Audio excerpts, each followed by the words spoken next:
Irmãos, eu quero ministrar uma palavra para o teu coração. Melhorou aí? Eu quero ministrar uma palavra.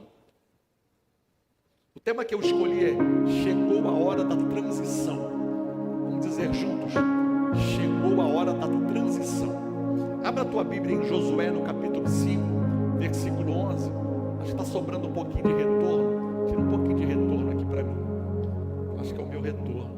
Vai dar um pouquinho de PA, compensa aí. Josué, no capítulo 5, versículo 11, diz assim: comeram do fruto da terra no dia seguinte à Páscoa, pães asmos e cereais tostados comeram no mesmo dia. No dia imediato, ou no dia seguinte, depois que comeram do produto da terra, cessou o maná e não tiveram mais os filhos de Israel. Mas naquele ano comeram das novidades da terra de Canaã. Vamos ler mais uma vez. Agora a gente já está conhecendo o texto. Vamos lá. Comeram do fruto da terra no dia seguinte à Páscoa, pães asmos e cereais tostados comeram nesse mesmo dia. No dia imediato, ou no outro dia, depois que comeram do produto da terra, cessou o maná, e não o tiveram mais os filhos de Israel, mas naquele ano comeram da novidade, ou das novidades da terra de Canaã. Olhe para mim, Israel está prestes agora a entrar na terra prometida, agora sobre a liderança de Josué. 40 anos havia se passado desde que o povo saiu do Egito. Então a promessa estava mais próxima do que nunca. Depois de 40 anos chegou a hora de conquistar a terra. E eu creio, você também sabe disso, que quem é filho de Deus entende que Deus não te chamou para andar por necessidade. Deus te chamou para andar por fé. Porque Deus não se move por necessidade. Deus se move por fé. Eu sempre digo que o deserto, irmão, ele não é um endereço, mas é o percurso que Deus vai usar para te promover. Quem está comigo, diga amém. Não tem jeito, o pastor tem que passar pelo deserto, não tem jeito, tem que passar pelo deserto. Se você ainda não passou, eu tenho uma notícia para te dar. Em algum momento da sua vida será necessário passar por esse deserto, porque o projeto de Deus até a terra prometida tem deserto para atravessar. Eu falo sobre transicionamento. O que é transicionar? É o método mais eficaz, irmão,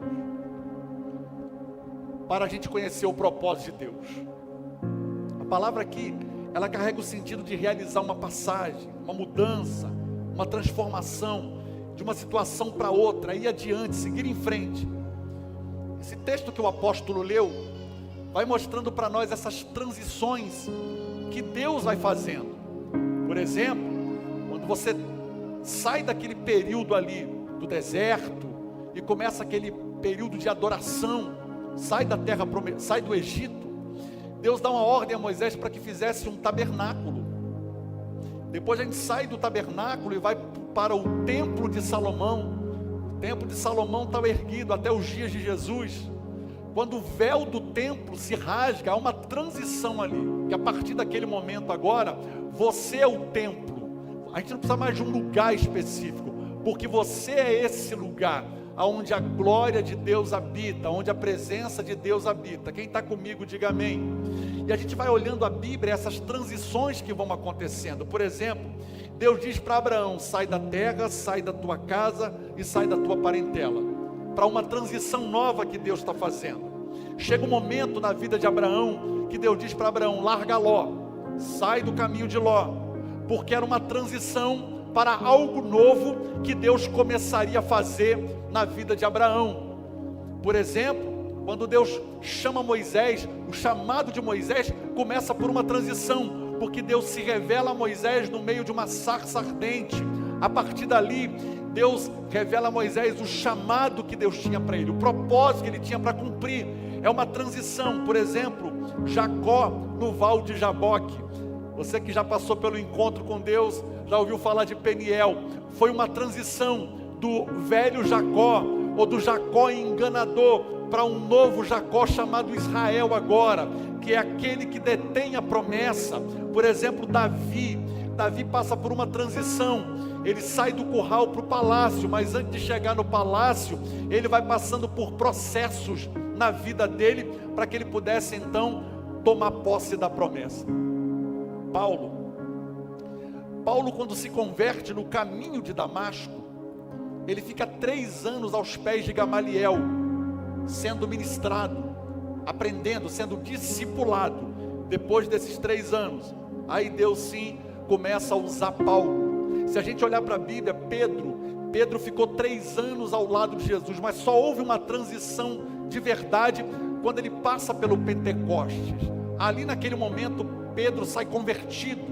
Foi uma transição do velho Pedro, aquele Pedro sanguíneo, né?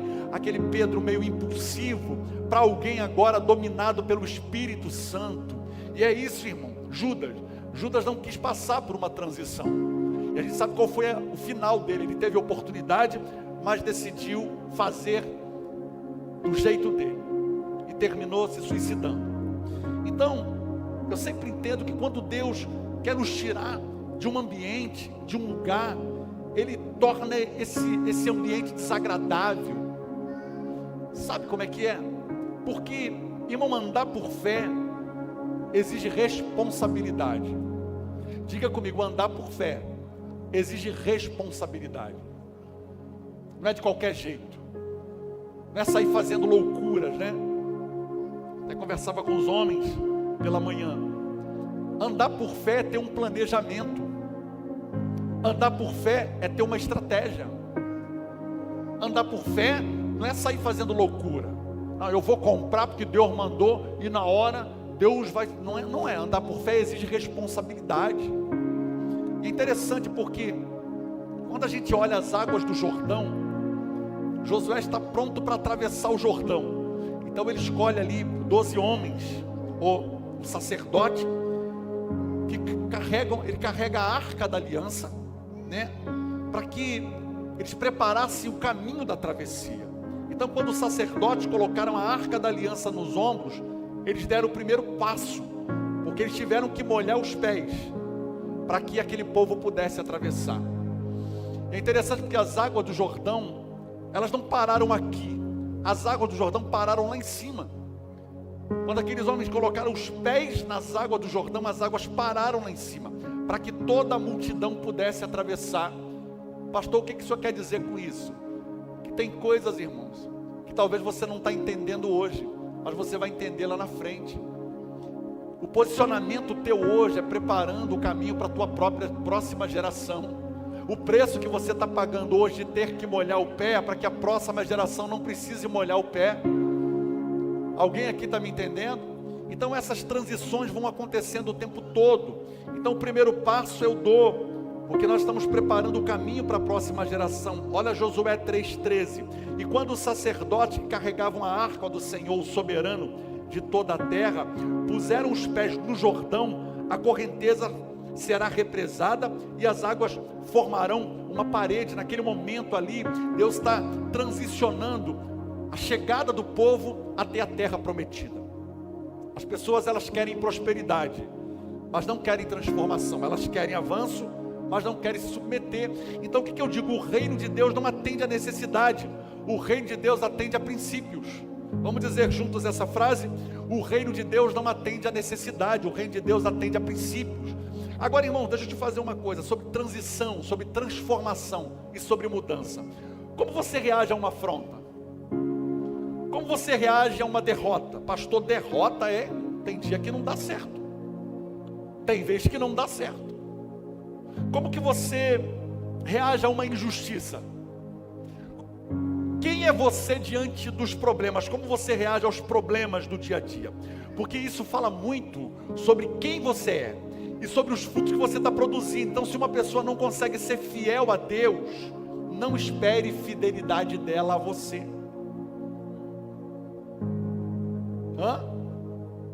Espere. Se essa pessoa diz que é Ele, por Ele, para Ele, eu gastarei a minha vida, farei tudo o que for preciso, porque eu abro mão dos meus sonhos, da minha vida, da riqueza por ti. Se essa pessoa canta isso e não consegue ser fiel a Deus, não espere fidelidade dela. E Deus sabe separar aquilo que é menino daquilo que é adulto. Ele diz lá no texto assim: no pouco foste fiel, sobre o muito eu te colocarei. Ele faz essa transição, essa separação entre o servo bom e o servo bom e fiel, o servo mau e inútil, que a Bíblia chama. Então o servo bom e fiel é: no pouco foste fiel, no muito te colocarei, entra na alegria do teu Senhor. E para o servo inútil, lançado nas trevas, ali haverá choro e ranger de dente. Então não há meio termo. A Bíblia não deixa margem para a gente negociar. A Bíblia não deixa margem para dúvida. Ou é, ou não é, é sim, ou é não. Então, interessante, quando Deus quer te tirar de um lugar, Deus vai trabalhando, irmão, aqui dentro. Deus começa a criar um sentimento desconfortável. Israel havia vivido confortavelmente no cativeiro do Egito, como escravo por pelo menos 400 anos, até que Deus decidiu intervir por causa do clamor do povo. A gente sabe que trocou o faraó que conhecia José, e a partir dali começa uma perseguição, troca a regência, não adianta, começa um outro nível de perseguição. Eu não sei se acontece com você, trocou a regência, um novo nível de perseguição, é um outro nível de ataque. Então a gente vai vendo uma sucessão de eventos acontecendo. Olha Êxodo no capítulo 1, 13 e 14. Então os egípcios, com tirania, faziam servir os filhos de Israel, e lhes fizeram amargar a vida com dura servidão em barro e tijolos, e com todo o trabalho no campo, com todo o serviço que na tirania os serviam. O que começou a acontecer aqui? Um desconforto. Deus começou a permitir um certo incômodo. Você vai ver que Faraó começa a dar ordem às parteiras que matassem as crianças no ventre antes dela nascer. Aí as mulheres eram tementes a Deus e não fizeram. Aí vai para um segundo nível agora de ataque. Ele manda jogar os meninos no rio. Lembra? Moisés é colocado num cesto nas águas do rio Nilo, porque até hoje o rio Nilo é um rio que é considerado uma divindade para aquele povo. Eles adoram o rio como se fosse um deus, até os dias de hoje. Isso desde aquela época. Então quando a filha de Faraó recebe aquela criança ali nos braços do rio, ela achou que aquela criança era um presente do rio para ela. Coloca uma afeição no coração dela, e a partir dali, Faraó, ele começa a cuidar, ele começa a crescer, né? Mas ele começa ali a criar a criança, que seria o seu próprio algoz. Interessante isso, né? Ele começa a criar o menino, que seria lá na frente o seu próprio opositor. Então, irmão, quando Deus quer te exaltar, até o inimigo vai trabalhar para você. Pode ficar tranquilo, pode descansar. Quando Deus quer te prosperar, até o inimigo vai trabalhar para cumprir o propósito dele na sua vida.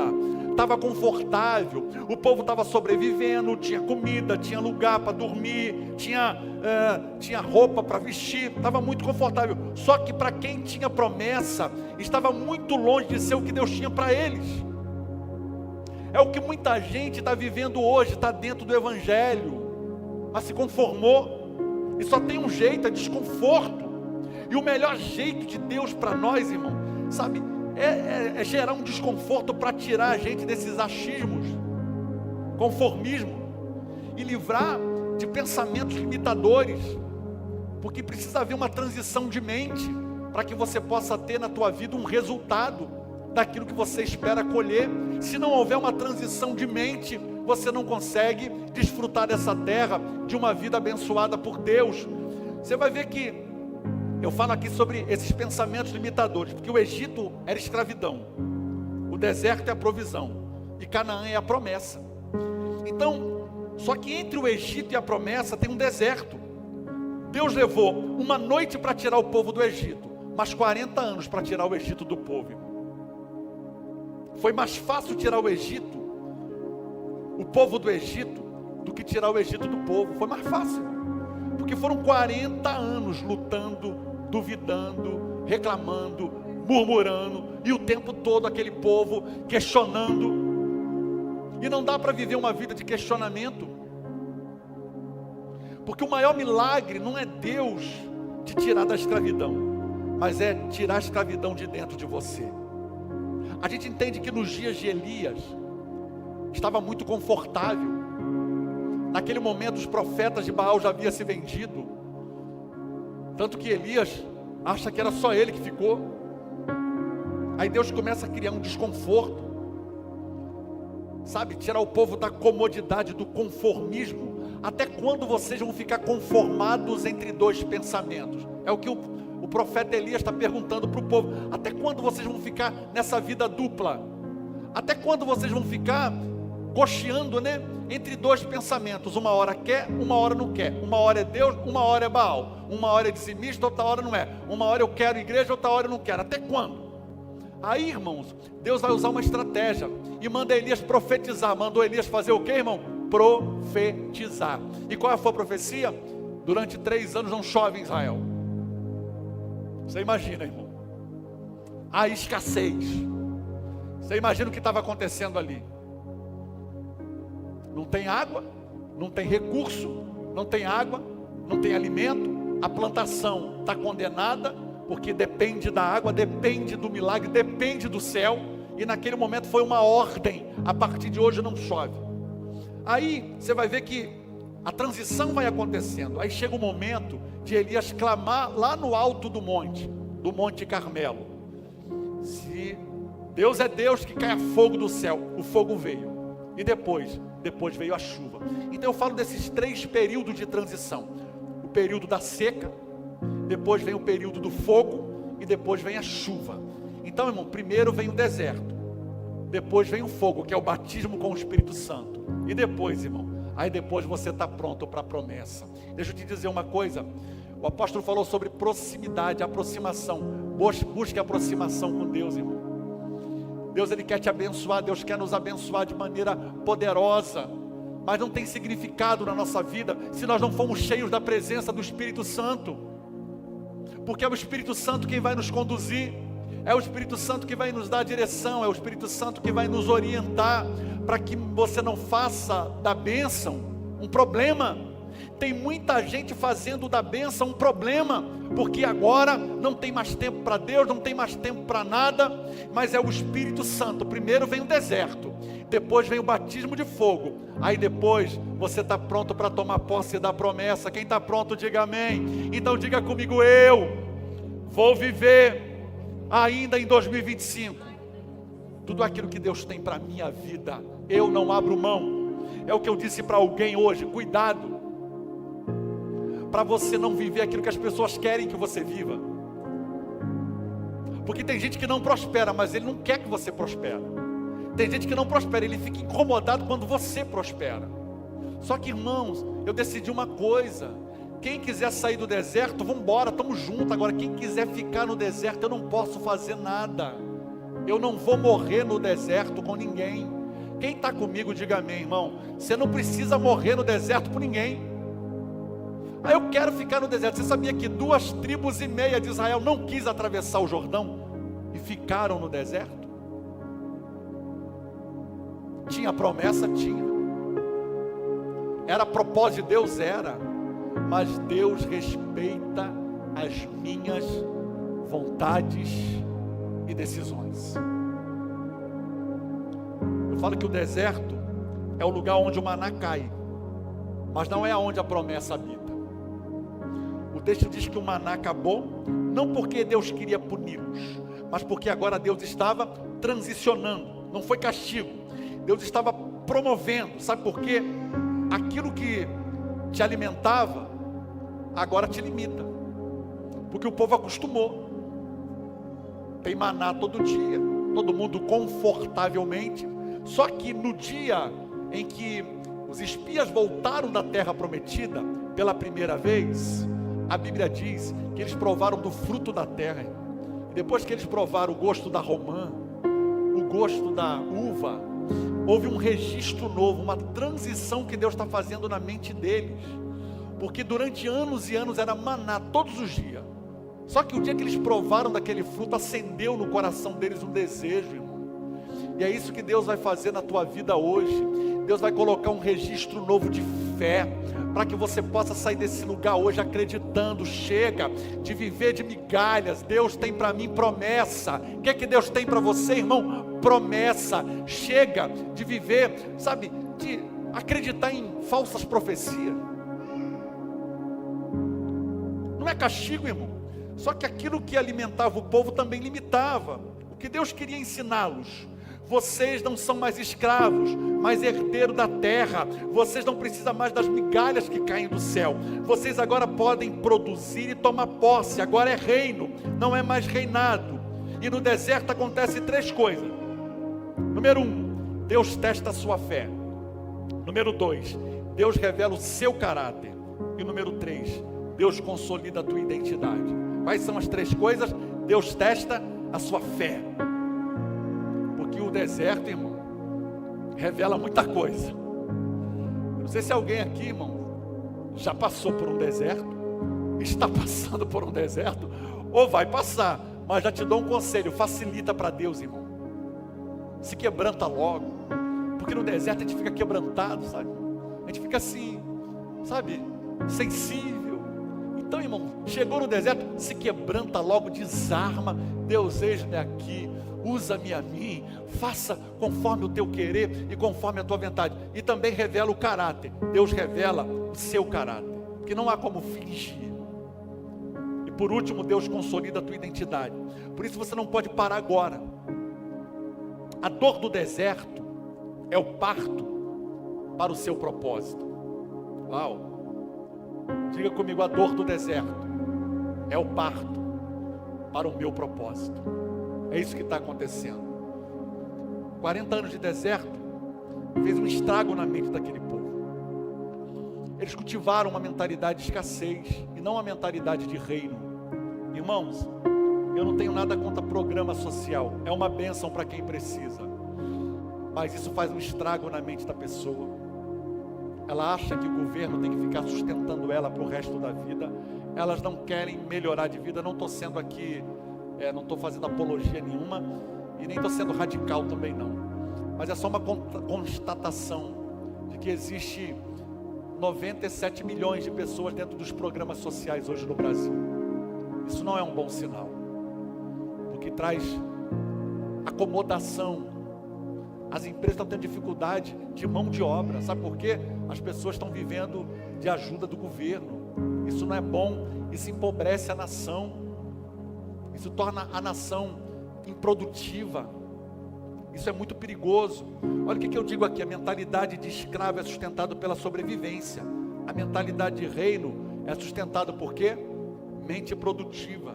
Deus quer lhe dar uma mente produtiva, uma mente à frente do teu tempo, uma mentalidade à frente do teu tempo. Quem crê nisso, irmão? Eu creio.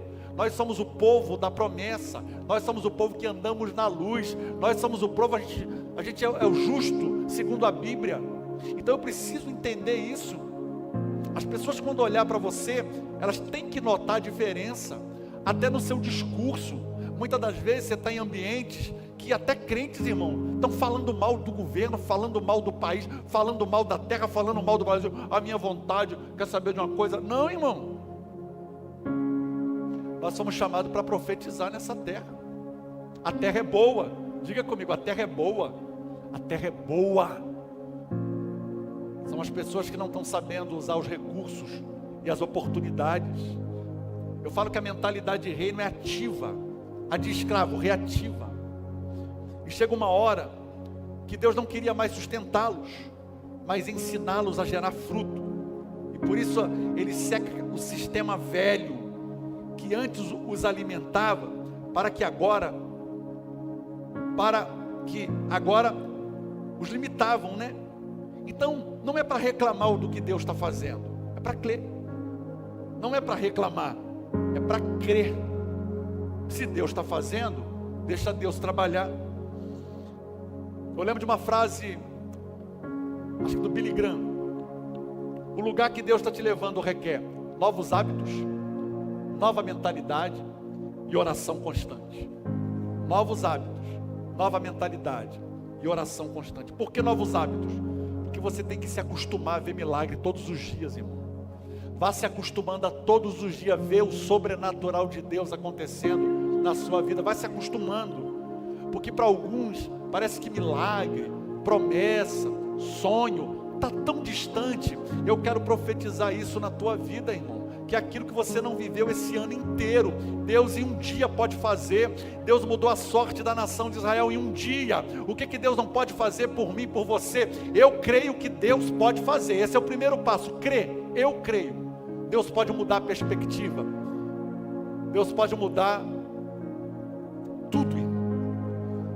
Então, eu falo de nova mentalidade. O que é nova mentalidade? Mente renovada. É abrir caminho para experimentar o que é bom, aquilo que é perfeito, aquilo que é agradável da parte de Deus. Os planos que Deus tem para a tua vida não é plano para te frustrar, não é plano para você dar errado, não é plano para você sobreviver, é plano para você dar certo, é plano para você usufruir do melhor dessa terra, é plano para você desfrutar de uma casa abençoada, de um casamento abençoado, de filhos abençoados. O plano que Deus tem para mim e para você são esses. Pare de colocar perspectiva ou expectativa naquilo que você não tem. Comece a agradecer por aquilo que você tem. Ao invés de ficar contabilizando aquilo que ainda não tem, nós vamos virar uma chave hoje. Quem está pronto, diga amém. Transição de mente. Comece a agradecer a Deus por cada segundo, por cada minuto que Deus te permite viver nessa terra. Agradeça a Deus pelo pão sobre a mesa. Agradeça a Deus pela saúde que você tem. Agradeça pela porta de emprego. Agradeça pela tua família. Agradeça pelos filhos. É assim que a gente gira e começa a mudar uma mentalidade. Muda o foco. E ele fala sobre oração, porque é a oração que nos mantém conectados. A gente aprendeu aqui hoje. A oração nos mantém no foco. Porque o inimigo não está satisfeito com as suas atitudes. O inimigo está preocupado com você. Você começou a orar, você começou a ler a Bíblia, você começou a se interessar pelas coisas de Deus, você tem jejuado, você tem vindo à igreja, participado das campanhas. O inimigo começou a ficar preocupado com você. Só que o inimigo quer te parar. Ele quer te apresentar o seu velho homem todos os dias. Ele quer pegar o seu passado todo dia e aqui, ó. E você vai ceder? E você vai negociar? Olha o que Deus fez na tua vida. A Bíblia diz que Deus nos tirou do império das trevas, do lamaçal do pecado. Foi de lá que Deus nos tirou. Mas pastor, eu sempre fui uma pessoa que eu nunca curti o mundo. Eu nunca fui uma pessoa que saiu nas noitadas. Não é disso que eu estou falando.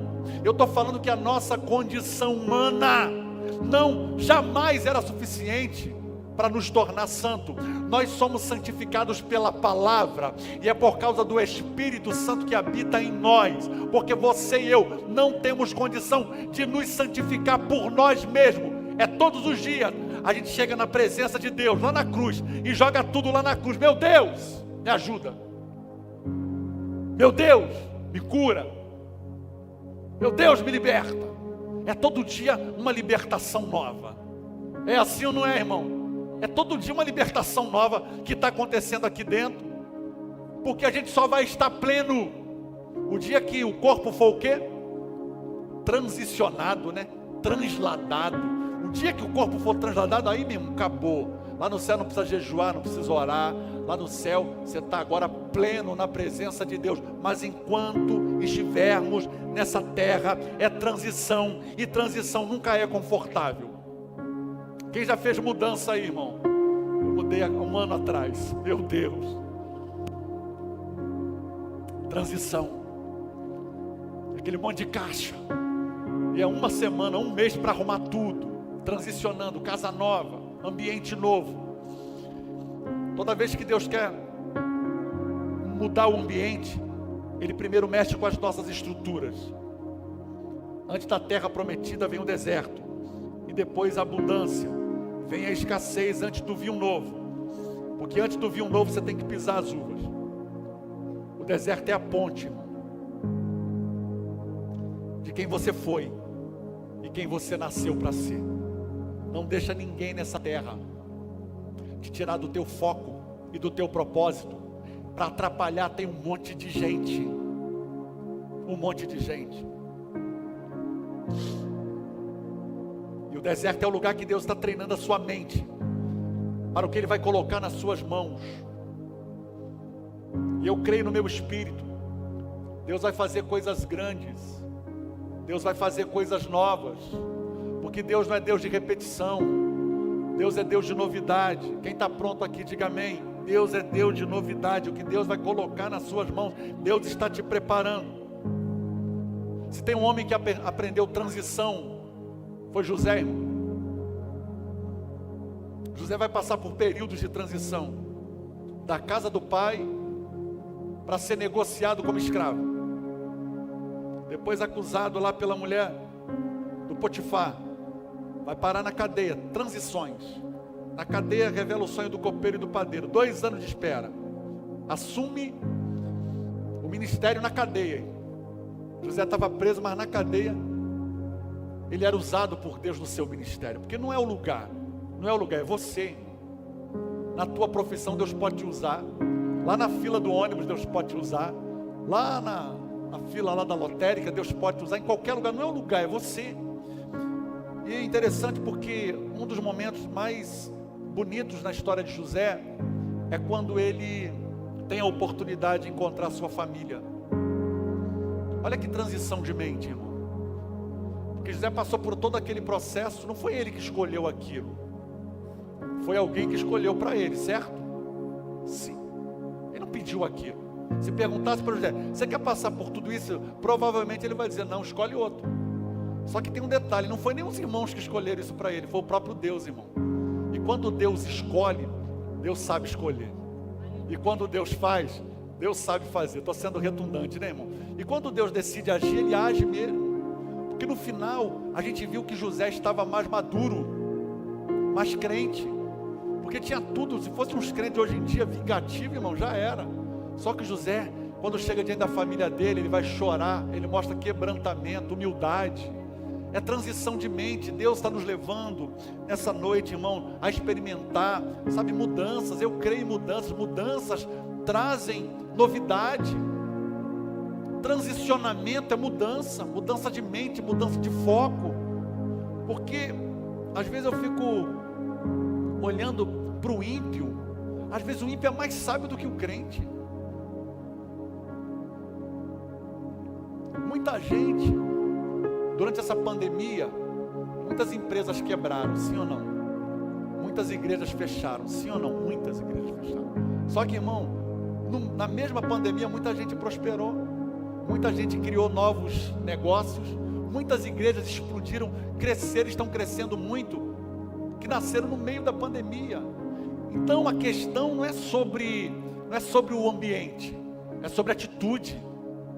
Entende, irmão? É sobre atitude, é sobre crer, é sobre uma palavra que eu carrego sobre a minha vida. Em nome de Jesus, que nessa noite o Espírito Santo possa moldar, o Espírito Santo possa te dar nessa noite, sabe, clareza em relação à visão que Deus tem para a tua vida.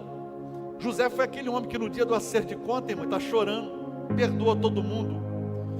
Tem coisas que eu não posso controlar, tem coisas que não dá para me controlar. Eu preciso ter certeza de uma coisa: Deus está comigo. E é isso que importa. Não importa o lugar, se é no vale, se é na montanha, se é no deserto, se é na terra prometida. Eu preciso ter a clareza de uma coisa: Deus está comigo. E é isso que vai fazer toda a diferença na minha e na sua vida. O restante é o demais, e as demais coisas serão acrescentadas. Porque quando eu priorizo o reino também vai me priorizar. Quando você prioriza o reino vai priorizar você. Quando você prioriza a casa de Deus, Deus vai priorizar a sua casa. Tem um crente para dizer amém aqui comigo? Então, tem coisas que eu não posso controlar. Deus está comigo.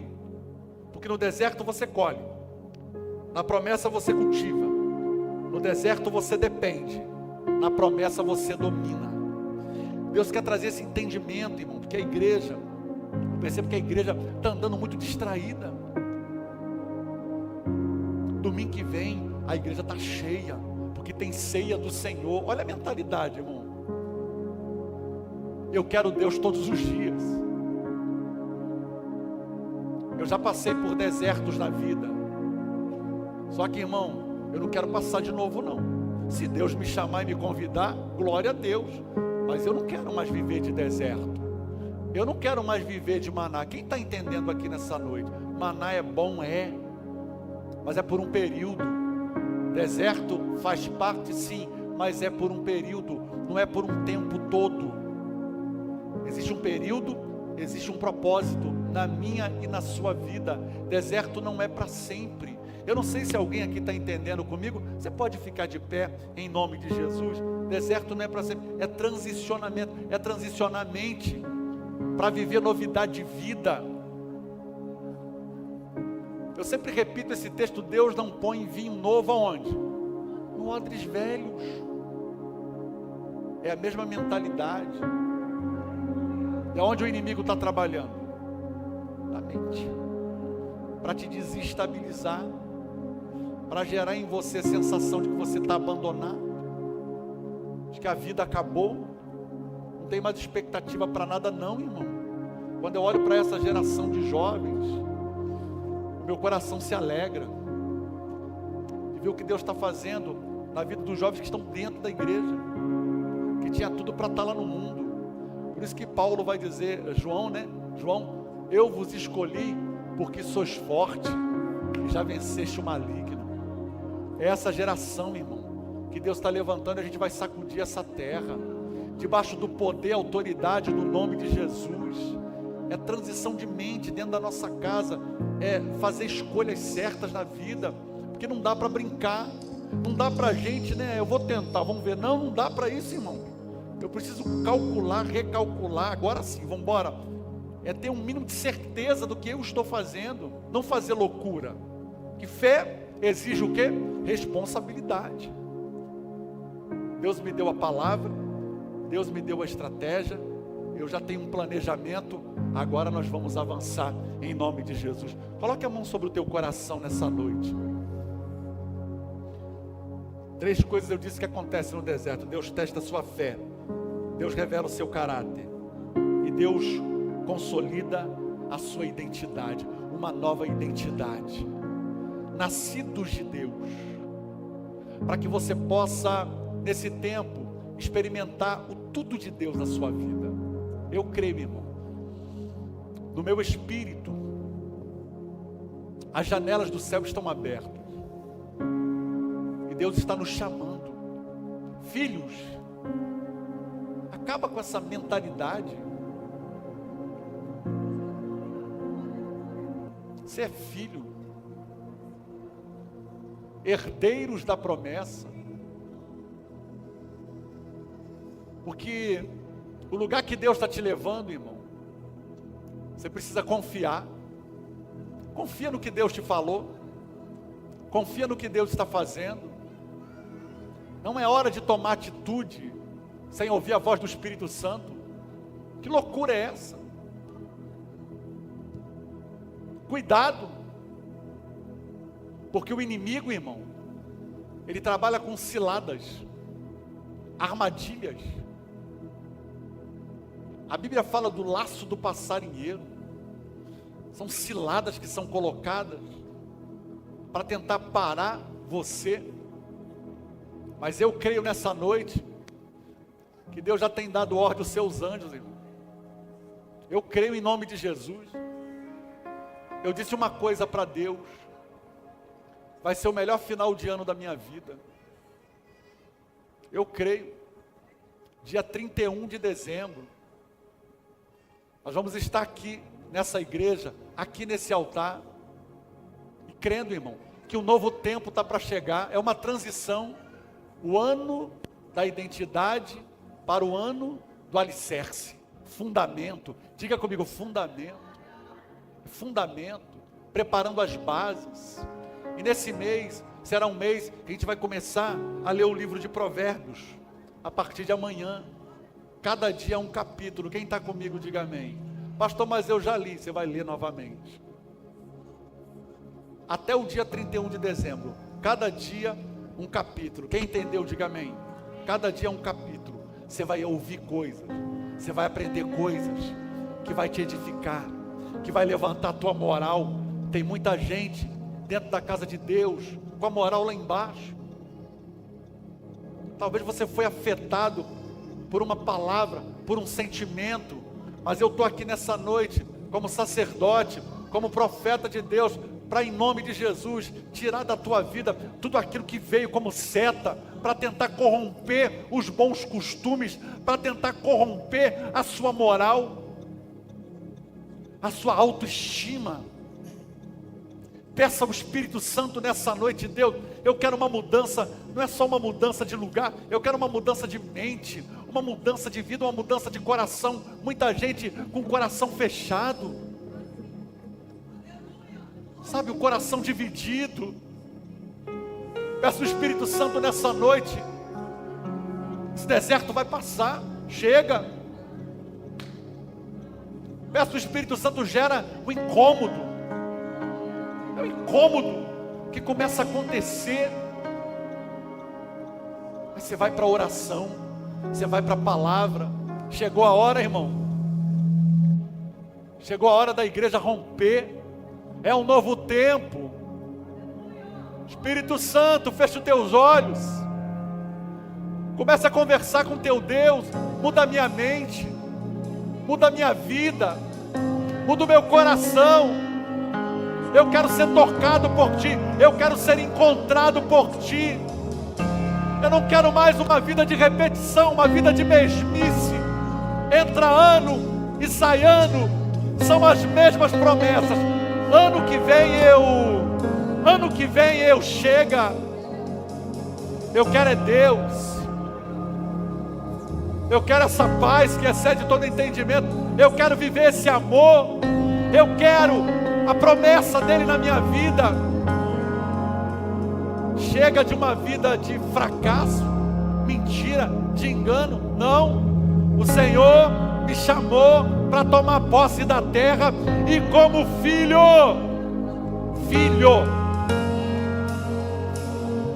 eu sou herdeiro da promessa. E a Bíblia diz que o herdeiro só pode tomar posse quando o testador morre. E Jesus na cruz do Calvário já morreu, para que eu e você pudéssemos reinar em vida, governar em vida. Eu sou herdeiro da promessa. Você pode erguer as tuas mãos, sinal de gratidão, de rendição, sinal de adoração. Atrai o ambiente dele, atrai a presença dele. Você é o lugar, irmão. Você é o ambiente. A gente não tem mais um templo, porque você é o templo. Você é o lugar que Deus achou para que ele pudesse habitar. Que flua a vida de Deus em você, que flua os sonhos de Deus em você, que flua a promessa de Deus, em nome de Jesus. Vamos adorar esse Deus, vamos adorar esse Deus. Shalom, queridos, que Deus abençoe sua vida. Que bom que você assistiu a mais uma de nossas mensagens. Você também pode curtir, comentar e também se inscrever no nosso canal, ativar as notificações para novas mensagens e compartilhar esse conteúdo. Você também pode nos acompanhar através das nossas mídias sociais e o QR Code que aparece na tela. E claro, você também pode participar dessa obra compartilhando e doando a sua oferta para que possamos pregar o Evangelho. Que Deus te abençoe.